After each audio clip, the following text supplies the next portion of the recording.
صرف نوافل سے جنت نہیں ملتی بھائی. ہاں، صرف اسی کا نام تسبیح پڑھنے کا نام نہیں اللہ تک پہنچنے کا.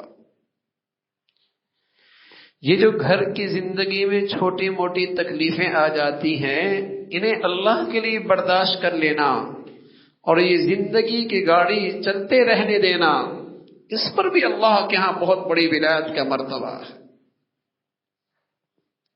اس پر بھی اللہ کے ہاں ولایت کا بہت بڑا مرتبہ ہے. اس لیے کہ جب گھر ٹوٹتے ہیں خاندان ٹوٹتے ہیں. غیبت، دشمنیوں کا نہ ختم ہونے والا ایک سلسلہ شروع ہوتا ہے. نسلیں اجڑ جاتی ہیں، جنگ و جدال، قتل و غارت شروع ہو جاتی ہے، اور آنے والے نسل کے لیے ایک غلط راستہ مل جاتا ہے. غلط راستہ مل جاتا ہے. تو صبر شکر سے زندگیاں مسلمانوں کے گھروں کی بن جایا کرتی تھی. رسول اللہ صلی اللہ علیہ وسلم فرمایا کرتے تھے کہ بدترین مبغوض ناپسندیدہ چیز زبان پہ طلاق کے الفاظ لانا، طلاق دے،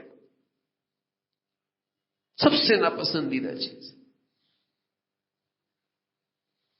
تو نیک بیویاں جب گھروں سے جاتی تھی میرے عزیزو، تو اس گھر کو بنانے کے لیے جایا کرتی تھی.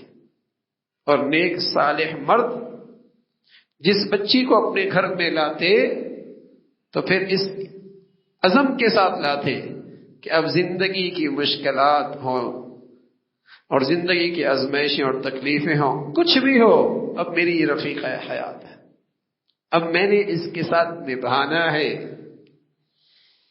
حضور علیہ السلام نے بدترین لعنت فرمائی اس شخص پر جو فرمایا کہ ایک ذائقہ کے بعد دوسرا ذائقہ چکھنے کے لیے تیار ہے، چاہے وہ مرد ہے چاہے وہ عورت، کہ اسے چھوڑوں گی دوسرا کر لوں گی، اور وہ کہتا ہے اسے چھوڑ دوں گا دوسرا کر لوں گا. بدترین لعنت فرمائی ہے. مسلمانوں کا معاشرہ ہے، مسلمانوں کے گھرانے ہیں، کافروں کی سوسائٹیاں اور گھر نہیں ہے. ان کے ہاں اس نکاح کی کوئی عظمت اہمیت نہیں ہے، ان کے ہاں اس کی کوئی اہمیت نہیں ہے. اسلام میں تو یہ ایسا معاہدہ ہے کہ زندگی بھر نبھانے کا نام ہے. اسلام میں تو نکاح ایک ایسا معاہدہ ہے زندگی بھر نبھانے کا نام ہے. بڑے بزرگ اللہ کی شان، اللہ نے بیوی، اللہ نے اس کا ظاہری حسن خوب دیا تھا. تو ایک دن بیٹھے آپس میں بات چل رہی ہے تو شوہر کہنے لگے، ان کا چہرہ، ان کا رنگ اتنا صاف نہیں تھا، تو بیٹھے بیٹھے یہ تکلف میں کہنے لگے تو بھی جنتی ہے میں بھی جنتی ہوں. تو وہ تھوڑی سی ناراض سے ہوئی، کہا تو جنتی ہے، مجھ جیسے حور پری مل گئی، میری قسمت کھوٹی، تو میری زندگی میں آ گیا.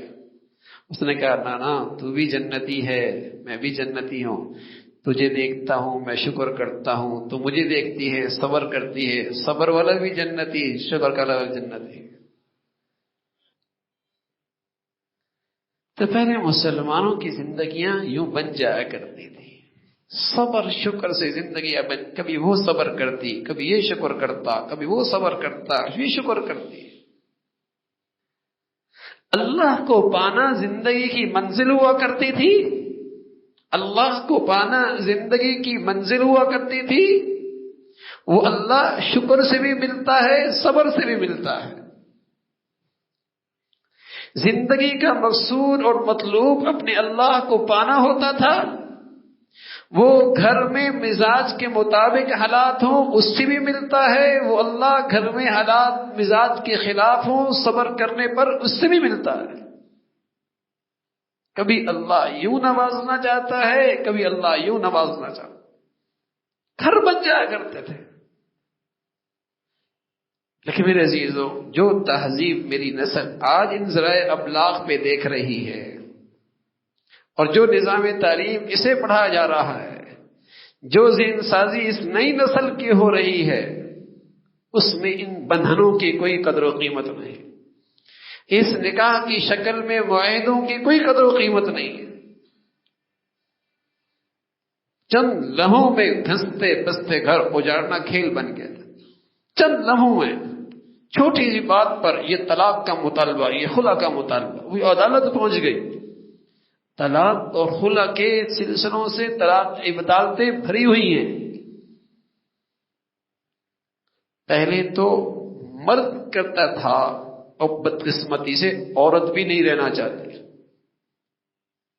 یہ نئی نسل یہ بھی نہیں رہنا چاہتی. پہلے تو مرد کی حرکتیں تھی، اب یہ نئی نسل بھی نہیں رہنا چاہتی. خلا کے جتنے کیسز ہیں یہ لڑکیوں کی طرف سے. دارالافتاء دیکھیے تو فتوے ہیں تو اسی کے، اور عدالتوں میں دیکھیے تو 99% کیسز اسی طلاق اور خلا کے. کہنے میں گھرانے مسلمانوں کے، کہنے میں معاشرہ مسلمانوں کا،